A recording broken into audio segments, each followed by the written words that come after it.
Moses ng 10 commandments para sa mga Israelites, right? 5 doon, pinapakita sa atin yung way kung paano tayo mag-feel to love God. Okay.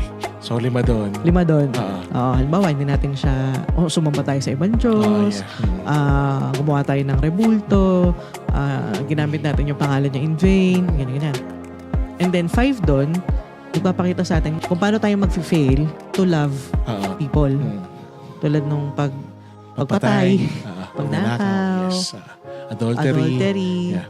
Pagsasabi ng chismis, masapa, false witness, paninira sa kapwa. at saka yung pagiging mainggitin.